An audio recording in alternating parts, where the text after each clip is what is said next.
Pompeo. I'm speaking to you from beautiful Jerusalem, looking out over the old city.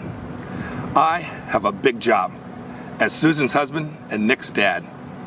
Susan and Nick are more safe and their freedom's more secure because President Trump has put his America First vision into action.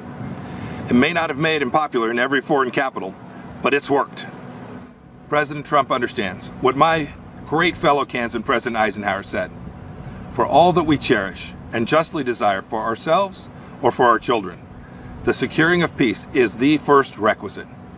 Indeed, the primary constitutional function of the national government is ensuring that your family and mine are safe and enjoy the freedom to live, to work, to learn, and to worship as they choose.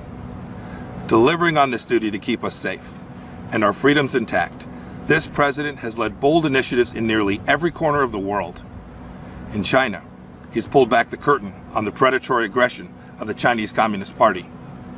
The president has held China accountable for covering up the China virus and allowing it to spread death and economic destruction in America and around the world. And he will not rest until justice is done. He has ensured that the Chinese Communist Party spies posing as diplomats in America are jailed or sent back to China. And he has ended the ridiculously unfair trade arrangement with China that punched a hole in our economy. Those jobs are coming back home. In North Korea, the president lowered the temperature and against all odds got the North Korean leadership to the table. No nuclear tests, no long-range missile tests, and Americans held captive in North Korea came home to their families, as did the precious remains of scores of heroes who fought in Korea.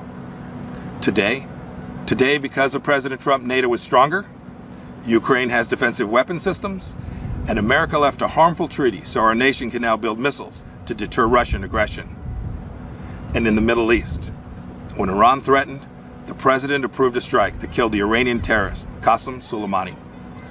This is the man most responsible for the murder and maiming of hundreds of American soldiers and thousands of Christians across the Middle East. And you'll recall too, that when the president took office, radical Islamic terrorists had beheaded Americans, and ISIS controlled a territory in the size of Great Britain. Today, because of the president's determination and leadership, the ISIS caliphate is wiped out. It's gone. Its evil leader, Abu Bakr al-Baghdadi, is dead. And our brave soldiers, they're on their way home. The president exited the U.S. from the disastrous nuclear deal with Iran and squeezed the Ayatollah, Hezbollah, and Hamas. The president, too, moved the U.S. Embassy to this very city of God, Jerusalem, the rightful capital of the Jewish homeland. And just 2 weeks ago, the president brokered a historic peace deal between Israel and the United Arab Emirates. This is a deal that our grandchildren will read about in their history books. You know, as a soldier, I saw firsthand people desperate to flee to freedom. The way each of us can best ensure our freedoms is by electing leaders who don't just talk, but who deliver. An American hostage, imprisoned in Turkey for 2 years, Pastor Andrew Brunson, said upon his release that he survived his ordeal with these words of Scripture: "Be faithful, endure, and finish well. If we stay the course, we will."